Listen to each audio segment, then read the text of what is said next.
Hi friends, ఈరోజు మహాభారతంలోని భగదత్తుడి యొక్క జీవిత చరిత్ర అనేది ఇప్పుడు తెలుసుకుందాం. దానికంటే ముందు మన వీడియోస్కి లైక్ చేయండి, అలాగే షేర్ చేయండి, ఛానల్ సబ్స్క్రైబ్ చేయండి. ఇక కథలోకి వెళ్దాం. మహాభారతంలో భగదత్తుని గురించి తెలుసుకుందాం. ధర్మానికి వ్యతిరేకంగా పోరాడిన శక్తి ఎంత బలమైనదైనా సరే చివరికి అదే శక్తి తనని నాశనం చేస్తుంది. ఓ పౌరాణిక నగరం హస్తినాపురానికి దూరంగా ఉన్న ప్రసిద్ధి చెందినటువంటి పురవల్లి రాజ్యం ఉంది. అక్కడ రాత్రి ఎండురేగిన వేళల్లో రాజు నరకాసురుడు తపస్సులో ఉండగా మేఘాలు మధ్యలో ఒక వెలుగు వెలుగుతుంది. తపస్సు ముగిసిన వెంటనే దేవేంద్రుడు ప్రత్యక్షమవుతాడు. ఇంద్రుడు మాట్లాడుతూ, నీ తపస్సుకు ఫలితంగా నీకు ఒక పుత్రుడను ఇస్తున్నాను అని అంటాడు. నా ఆశీర్వాదంతో యుద్ధరంగాన్ని గర్జనలతో కంపించే గజయోధుడు అవుతాడు. అలా పుట్టినవాడే భగదత్తుడు. ఓ శక్తివంతమైనటువంటి యోధుడు. భగదత్తుడు చిన్నప్పుడే అతని ముందుకు ఒక చిన్న గజం వస్తుంది. అది గజం కాదు, దాని పేరు సుప్రతికుడు. అతడు గజంతో పెరుగుతూ ఆడుతూ కత్తులతో ఆటలాడుతూ పెరుగుతూ ఉంటాడు భగదత్తుడు. అతనిని చూసి భగదత్తుని తల్లి ఇలా మాట్లాడుతుంది, ఈ నా బాలుడు ఎప్పుడు యుద్ధం గురించే మాట్లాడుతుంటాడు, గజంతోనే ఆటలాడుతుంటాడు అని అంటుంది. ఆయన అడవిలో ఎప్పుడు గజంతోనే ఆడుకుంటూ ఉంటాడు. అది చూసిన మిగతా పిల్లలందరూ ఎంతో ఆశ్చర్యపోతూ ఉంటారు. యవ్వనంలో అడుగు పెడతాడు భగదత్తుడు. ఆయన రాజకుమారుడిగా ఆయుధ శిక్షణలో దిట్టవుతాడు. అతని యొక్క గురువు ఎవరంటే ఒక బ్రహ్మర్షి. అతనికి అస్త్రవిద్యను బోధిస్తాడు. అతను గజరాజుపై నిలబడి కత్తులతో ప్రదర్శన చేస్తాడు. గుర్రాలపై యుద్ధం, బాణ పరికరాలతో పోరాటాలు సైనికులు చాలా ముచ్చటగా పడుతూ ఉంటారు. భగదత్తుడు రాజుగానే కాదు, యుద్ధ కాగురి రాజు. అతడి పేరు వింటేనే చుట్టూ ఉన్న దేశాల్లో భయంతో వణుకుతుంది. రాజ్యాలన్నీ కూడా అతడికి భయంతో ఒప్పందాలు చేసుకున్నాయి. భగదత్తుడు మాట్లాడుతూ ఇలా అంటాడు, భవిష్యత్తులో నాకు ఎదురయ్యే శత్రువు ఎవరైనా ఉన్నారు అంటే అది ఒక అర్జునుడు మాత్రమే అని చెబుతాడు.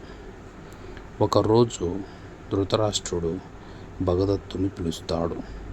అది కూడా దుర్యోధను ద్వారా కబురు పంపిస్తాడు. అప్పుడు భగదత్తుడు ధృతరాష్ట్రుని దగ్గరికి వస్తాడు. వచ్చి, నన్నెందుకు ఇక్కడికి పిలిపించారు మహారాజా అని అడుగుతాడు భగదత్తుడు. అప్పుడు ధృతరాష్ట్రుడు మాట్లాడుతూ, ఓ భగదత్త, నీకు నీ గజరాజు సుప్రతీషుడు మాకు కావాలి. నీ రాకతో మా పక్షాన ఒక విజయం ఖాయమవుతుంది అని చెబుతాడు. అందుకు భగదత్తుడు కూడా గర్వంతో అంగీకరిస్తాడు. కురుక్షేత్ర యుద్ధంలో కౌరవులకు సహాయం చేయడానికి సిద్ధమవుతాడు భగదత్తుడు.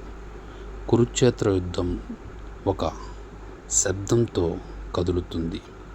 అశ్వత్థాముడు మరియు ద్రోణాచార్యుడు పోరాడుతుంటూ ఉంటారు. వెనక నుంచి మబ్బులలో నుంచి భగదత్తుడు గజరాజు ముందుకు వస్తుంది. రథాల్ని తొక్కేస్తూ, గుర్రాలను ఎగరేస్తూ పాండవుల పక్షంలో భయం అనేది నెలకొంటుంది. గజరాజు భారీగా ఉత్సాహంగా ముందుకు రావడం, అర్జునుడు అది చూసి యుద్ధానికి సన్నద్ధమవుతూ బాణాలు సిద్ధం చేసుకుంటూ తనలో తానే ఇలా మాట్లాడుకుంటూ ఉంటాడు. ఇంతటి గజయోధుడు ఉన్నాడంటే ఇది నాకు నిజంగానే ఒక సవాలే అని మనసులో అయితే అర్జునుడు అనుకుంటాడు. భగదత్తుడు అర్జునుని మీద ఇంద్రుని ఆశీస్సులతో ఇచ్చినటువంటి వజ్రాస్త్రాన్ని ప్రయోగిస్తాడు.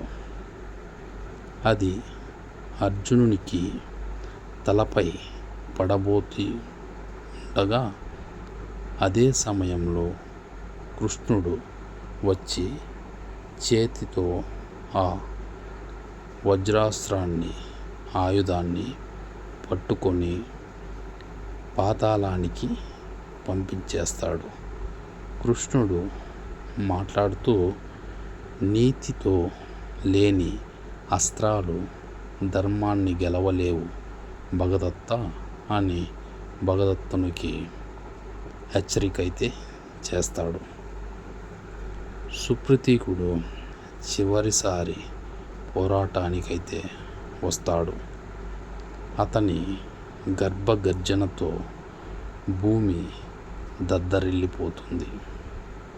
కానీ అర్జునుడు మాత్రం పరాక్రమంతో ముందుకు వచ్చి గజరాజుని బాణాలతో చంపేస్తాడు.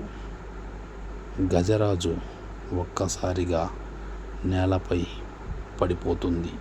అది చూసినటువంటి భగదత్తుడు చివరిసారిగా ఇలా మాట్లాడుతుంటాడు. నీతి లేకపోతే ఎంతటి శక్తి ఉన్నా వృధానే, నేను ఓడిపోయాను అంటాడు భగదత్తుడు. అసలు భగదత్తుడికి ఆ వజ్రాస్త్రాన్ని మరియు ఆ గజమును ఎవరు ప్రసాదిస్తారంటే దేవేంద్రుడు భగదత్తుడికైతే ఇస్తాడు. అవి ఇలా వృధా అవుతాయి. ఆయన ఎందుకు ఇస్తాడంటే ధర్మాన్ని కాపాడమని భూమిపైన ఇస్తాడు. అయితే భగదత్తుడు అధర్మానికి వాటిని వాడి ఇలా నాశనం చేస్తాడు. అర్జునుడు మౌనంగా చూసి గజరాజును సమాధి వద్ద పడేసి పాండవులు గౌరవంగా తల వంచి వెళతారు. భగదత్తుని యొక్క కథ అనేది అప్పటికి ముగుస్తుంది. నిజానికి భగదత్తుడు ఓడిపోయాడు, కానీ చరిత్రలో అతను నిలిచిపోయాడు. యుద్ధం గెలవటం ఒకటే కాదు, ధర్మం నిలిపేవాడే నిజమైనటువంటి గెలిచిన వాడితో సమానం. ఇది భగదత్తుడి యొక్క జీవిత చరిత్ర. ఈ కథ మీకు నచ్చినట్లయితే మన వీడియోకి ఒక లైక్ చేయండి, ఛానల్ని సబ్స్క్రైబ్ చేయండి, వీడియోని షేర్ చేయండి. Thank you for watching.